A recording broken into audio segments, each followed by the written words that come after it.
Olá, eu sou Esté Oliveira, sou aluna do primeiro período de Análise e Desenvolvimento de Sistemas e, junto com Felipe Alves e Débora Rodrigues, vim apresentar o nosso projeto da matéria de Sistemas Digitais. Nessa matéria, aprendemos sobre a manipulação de informação lógica e fizemos um projeto de processador baseado em um processador real, MIPS 32.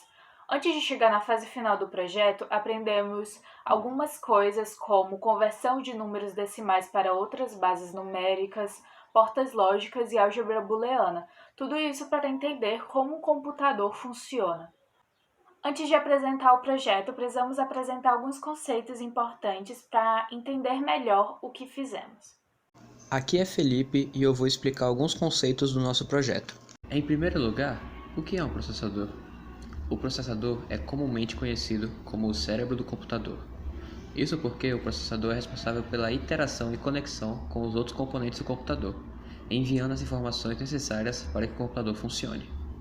Muitos sabem também que o processador só entende duas informações, 0 e 1, que fazem parte do sistema binário.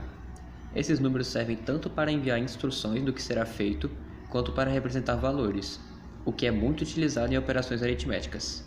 Além do sistema binário, uma parte essencial para o funcionamento do processador são as portas lógicas. As principais portas lógicas são AND, OR e NOT. E há outras funções dessas portas lógicas. Para entender as portas lógicas, utilizamos de tabela verdade, em que o número 1 representa verdadeiro ou ligado e o número 0 representa desligado. A porta AND só mostra uma saída verdadeira quando todas as entradas são verdadeiras. Uma porta OR mostra a saída verdadeira sempre que uma das entradas é verdadeira. E a porta NOT inverte o valor lógico, ou seja, se for 0, o NOT torna em 1, e se for 1, o NOT torna em 0. Meu nome é Débora Samara e eu vou apresentar para vocês os componentes do nosso processador. Sabendo desse conhecimento, a gente consegue entender como foi que conseguimos projetar esse sistema de um processador virtual juntamente com a sua base de memória. Nisso vou ter vários elementos interligados por circuitos, onde cada um deles vai ter uma ligação com alguma outra parte do projeto, possibilitando que ele funcione. Um dos elementos cruciais do nosso projeto é o nosso multiplexador, onde ele vai receber diversas entradas e a partir de um código de seleção a gente vai receber uma saída do que aconteceu com os valores que a gente informou ao multiplexador. Nesse circuito, a gente só vai poder fazer essas operações com números de apenas um bit, mas a gente estendeu esse circuito criando uma unidade lógica aritmética, onde vão ter 32 repetições desse circuito que vai somar números de apenas um bit, possibilitando que a gente faça operações com números de 32 bits.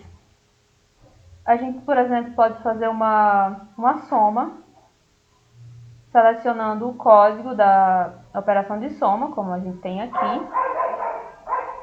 Daí, por exemplo, vamos fazer 1 mais 0. 1 mais 0 vai nos retornar o valor na saída, 1. Feito isso, a gente precisou criar um banco registrador, que é onde a gente vai poder armazenar os dados das operações que a gente faz no nosso sistema, né?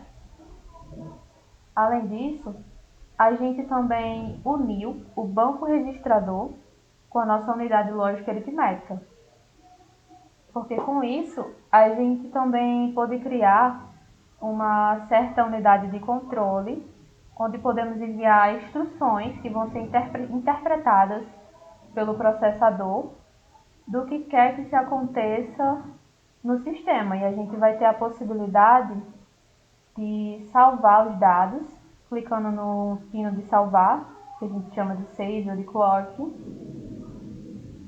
Ou a gente pode até mesmo resetar todos os dados do banco registrador, clicando no pino de reset.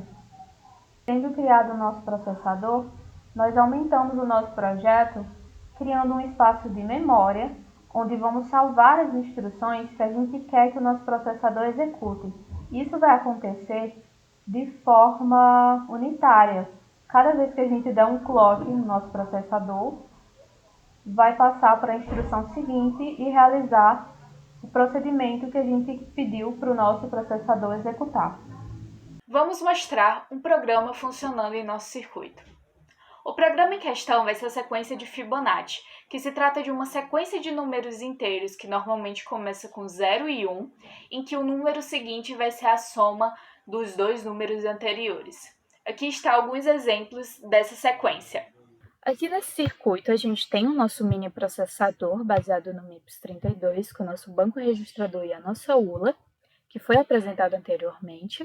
E aqui nós temos a nossa memória, onde a gente vai colocar cada comando para a gente fazer a sequência de Fibonacci. Esses dois primeiros comandos aqui são os registradores 1 e 2 recebendo os valores iniciais, que no caso seria 0 e 1. E com esses dois primeiros valores, a gente vai fazer a nossa sequência. Vamos tentar pegar os primeiros valores da sequência de Fibonacci. Aqui, 0, 1 e 1. E vamos tentar chegar até o valor 8.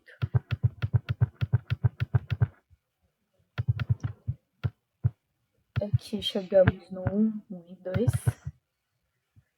Então, percebemos que a nossa sequência está funcionando corretamente. Chegamos ao 1, 2 e 3.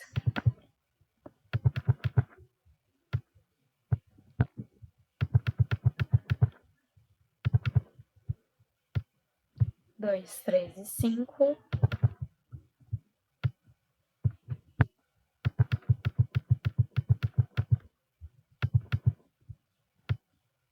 Três, 5 e 8. Como vocês puderam perceber, são esses os valores que a gente tem na nossa sequência de Fibonacci, o que significa que os comandos que colocamos para fazer a sequência de Fibonacci nesse circuito estão funcionando corretamente. É interessante perceber como uma linguagem de baixo nível funciona em um processador. Interessante também entender como os programas antigos funcionavam em um computador, porque nem sempre tivemos as linguagens de alto nível que usamos hoje em dia. Nessa matéria, muitos conceitos não eram fáceis de se entender no início, e o grupo também não entendia muito bem como aquilo poderia nos ajudar no curso.